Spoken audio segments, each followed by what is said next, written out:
Okay, so we're going to be looking at Chapter 2B right now. Chapter 2B podcast. Chapter 2A, we took a look at all of the main derivative ideas, and there's quite a bit in Chapter 2A. Chapter 2B was pretty light. There were three major concepts or ideas. The first one being implicit differentiation. Implicit differentiation. You need to be able to recognize when you need to use implicit differentiation. And that's pretty simple to do. It's when the equation is not given to you in explicit y equals form, or it may be given to you in a different form, but you can't get it into y equals form. And what we've used this type of differentiation for most often, from a graphical perspective, is for non-functions. Okay, so maybe we have an ellipse, and the ellipse clearly does not pass the vertical line test, which means it's not a function. May or may not be able to be written in y equals or f of x equals form. In this case, it cannot be written in f of x equals form because it's not a function. We may still be able to manipulate the equation to get it into y equals form, but it may take a lot of algebra, and it may result in a lot of nasty derivative finding, if you will. Okay? So implicit differentiation from a graphical perspective deals with the fact that we're dealing with non-functions. And when you talk about finding derivatives at a point for non-functions, it's really important to realize that you need both an x and a y coordinate in order to find slope. Okay, so you need both x and y to find slope on a non-function, because there are two different places, here and here, that both have the same x coordinate. And if I were to give you this picture and say, find the slope at x equals 3, and those stars were both at 3, one slope would be negative. The other slope would be close to 0 or positive, based on the inaccuracy of my graph there. And so it's important to realize that if you're doing implicit differentiation at a point, you need both x and y numerically to find the slope. Getting a little bit ahead of myself, so let's talk about what I mean by implicit differentiation. X squared plus 5xy plus y cubed equals 10. This is an example of an implicit equation. It's not in y equals form. In fact, it could not be rearranged into y equals form. So we are going to use implicit differentiation, which involves taking the derivative. I use the prime symbol, or the dy dx, the d dx symbol as well. Be acceptable as too. We're going to take a look at each individual piece and find the derivative with respect to x. So 4's derivative of x squared is 2x. I'm going to save that second piece for last. 4's derivative of y cubed, well, by the power rule is 3y squared, but we're dealing with the derivative of y. Okay, so it's not the derivative of x like it was in the first term when we did x squared and got 2x. We now have y. Embedded within y is assumed to be a function of x, so we have our dy dx, and the derivative of 10 is 0. This is the interesting piece right here, and I'll tell you, if the implicit differentiation is on the AP, almost every time that I've seen implicit differentiation on the AP, it has involved the product or quotient rule. And in this case, it needs to be the product rule. A lot of people missed this, at least in my classes, when we were going through it. What we need to do is treat this as two separate functions, 5x times y, and we need to apply the product rule. We can't just take the derivative of 5x and the derivative of y, which many of you like to do, and get the correct answer. You'll be guaranteed to be wrong at that point. So we're going to do the product rule, and again, I do first d second plus second d first. I think Mr. Naus does it in reverse. It doesn't matter because addition is associative. So the derivative of 5x is 5. The derivative of y is 1 dy dx. So there's first d second, plus second y, derivative of first, which is 5. And so we've got ourselves a product rule embedded within the overall implicit differentiation. Now what we're going to do is we are going to leave the terms with the dy dx on this side. And we're going to move over, by algebra opposites, the terms without a dy dx. Factor out a dy dx from the pieces that had it originally. And our final answer involves a division step.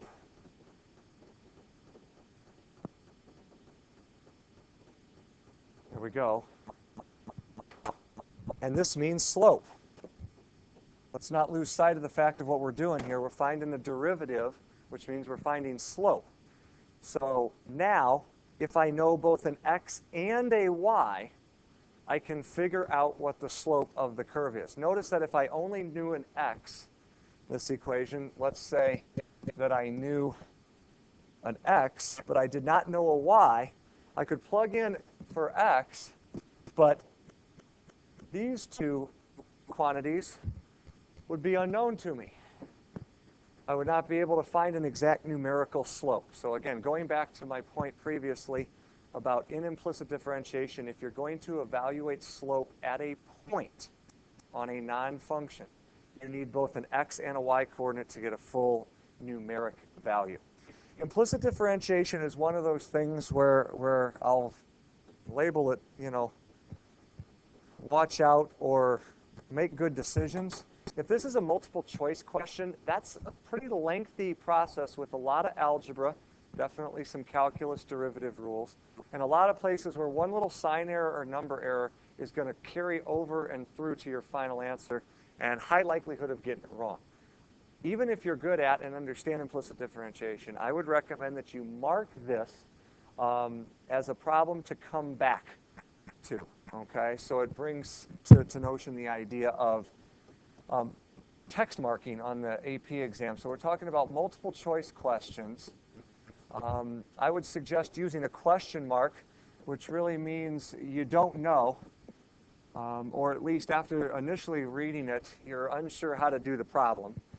Okay, maybe something with a check mark, or some other designation to come back and to double check the answer.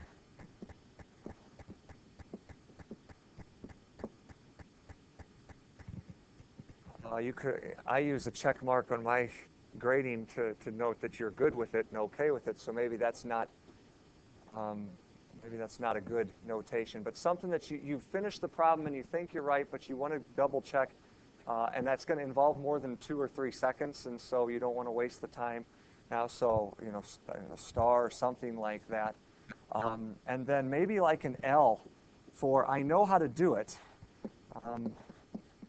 I can do this, but it's kind of a long problem, and implicit differentiation is one of the biggest culprits of this, I think, because it introduces so many places where you can get an algebra error or a calculus error carried through to your answer and ultimately be wrong and not even realize it. So some sort of idea of text marking here where you're not wasting time on questions that you don't think you know how to do in the first place. You're not wasting time on double check in the first place. And you're not wasting time on problems that you can do but are quite long. Come back to them at the end. Okay? Let's pick up with the second idea, and that is related rates. Okay? There are a ton of handouts that Mr. Naus and I used together about different types of related rates problems. Okay? The key understanding of this is that every quantity or variable is assumed to be time related. Okay? So if you've got a related rates problem, these are word problems. These are application or word problems. And you've got length, width, and height all in the same problem. every time you go to do the derivative of any one of those quantities, if you, let's say you've got volume and you've got length, width, and height, so there's 4 different variables in the original equation, that every time you do a derivative of any one of these variables, you always attach a d something dt. Okay, you cannot do the derivative of a quantity with the variable without attaching this d something dt. So that's the big idea of related rates. There are a couple of primary types to talk about. We talked about some geometric shapes, and you're going to have some practice problems on that here if we haven't done any yet already. We talked about right triangle with sides involved, and that is not SOHCAHTOA. Sides is the Pythagorean theorem, so we're always using a squared plus b squared equals c squared. We also had right triangle problems with angles and sides involved, and that's where we had to use SOHCAHTOA and our trig knowledge to set up an original equation with both an angle and side involved at the same time. So there's 3 really primary types. We've got some picked out that we'll take a look at a couple of these, but again, there's a handout for each one of these types, as well as this is one of the better sections in the textbook in terms of giving you some examples, and we're looking at 2.7 right here, guys. Okay. Related rates is sort of a on-again, off-again topic on the free response. Remember, you have 6 free response. If one of them happens to be a related rates problem, you better know what you're doing, because there's going to be, you know, a lot involved in that problem. If you don't get it in free response, you're probably going to get at least 1 or 2 in multiple choice, but definitely something that is incorporated into AP. Some years it's hit heavily, some years it's hit more light, but a little bit of review of that, some practice with that is going to be very important. Last item, excuse me, from this chapter is the inverse trig derivative shortcuts.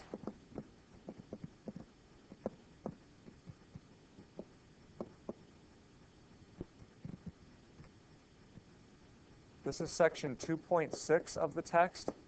There were 6 rules. Rules for arc sine, arc cosine, all of these 6 normal trig functions except their inverses. And if you're given arc sine, then the derivative will be such and such. They are a fairly complex set of rules. They are something that does not appear every year, at least in the analysis that we have done. And one of those things that I would say would be more of like a 5 topic in terms of if you're shooting for or need the 5 on the AP. These are things that you are going to want to go back and look at.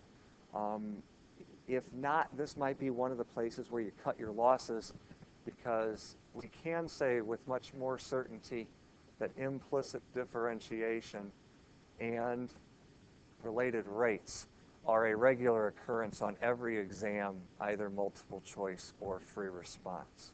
Okay, so those are the 3 key ideas with Chapter 2B. In terms of the related rates, Mr. Nelson and I both had a little bit different strategy on what we required students to show in these problems. So maybe that's something that if you are interested in asking about it, bring it up in class tomorrow, and we can take a look at an example. I know we've got a couple quarter sheet warm-ups picked out for you here with related rates as well too, to refresh our memory about those. But this is calculus in the applied sense. This is the meaningful nature of calculus, where you can solve a lot of geometry and triangle-based problems using related rates, just making sure that you're always associating every variable with time when you do the forwards derivative finding.